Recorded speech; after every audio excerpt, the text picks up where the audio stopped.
Hello again, this is Doug, the 2-Minute Gardener. Today we're going to talk about how to grow herbs and vegetables in a raised bed. Now there's a lot of people, especially here in Southern California, that want to grow vegetables and herbs, but the ground is just brutally rock hard, DG, lots of rock. So I always recommend you grow these wonderful herbs and vegetables in raised beds. Now there's lots of different ways to do this. You can do a raised bed made out of wood, a nice little kit. You can also do keystone, or you can also do pots. So if you got the hankerings for some of all these wonderful herbs and vegetables, what are some of the ways that you can actually do it? So the first thing you have to decide is what exactly are you going to grow? Are you going to grow a bunch of herbs, which doesn't take up a lot of room, so you could actually do that in a small pot? Or are you going to do vegetables, which take up a little bit more room, need a little bit more soil depth? Then you got to look at doing either big pots or different kinds of raised beds that we're going to examine in this particular video. So first of all, let's look at the small stuff. Herbs, basil, thyme, parsley, all the little things that are just so neat to have when you want to do a little bit of cooking in the garden. You can just do that in some simple pots, and those are really kind of neat because you can get colorful pots, change them out, and move them around in your garden. Just add a little bit of soil, and we're going to talk about that in a little bit.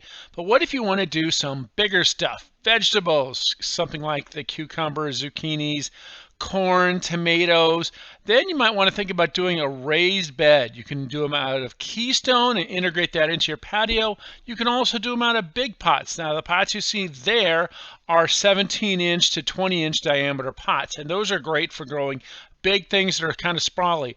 I actually do all my herbs and vegetables for the most part in pots. Now I do it for a couple reasons. One, the soil where I live is just awful. But two, the great thing about doing it this way, I don't have to bend down so much. I'm getting kind of old and lazy, and I want to not have to bend down so much. So by raising things up 20 inches, I get better soil and I get less wear and tear on my back to get these vegetables. Also makes it a little bit tougher for the critters to get at everything because they're isolated in these pots. So that's always, a good thing to consider as well. So let's look at some kits. And by the way, there are some great links to kits in the comment section.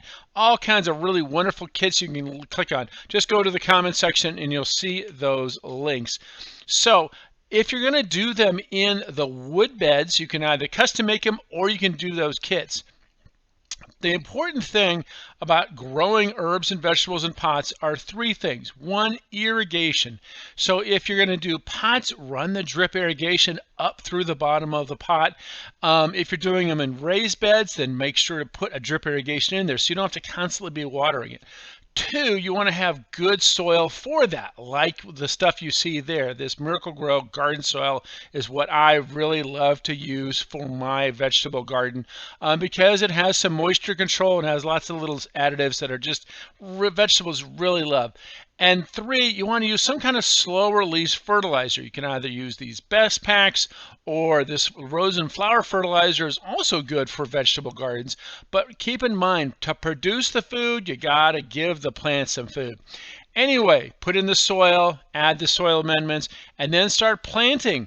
Now, an important thing when it comes to doing vegetable gardens, I always tape these little tags to various places, but you can also get garden markers because you want to have some idea of like, what is that green thing growing up? Is that a beet, a parsley, a tomato? What is it? So make sure to check out the links in the comment section for different kinds of vegetable markers. Lots of great ones out there that you can order labeled, or you can also label them yourselves. All right, so you've labeled them, you've planted them. Now, an important thing is you have to make sure they're getting watered. We talked about the drip system earlier in the video. It's really important that you water these on a regular basis because those plants will not produce the food they need that you want to eat without the water and food that those plants do. So make sure to give those plants a good watering. Again, you can do pots, you can do raised beds, but make sure to give those plants lots of love.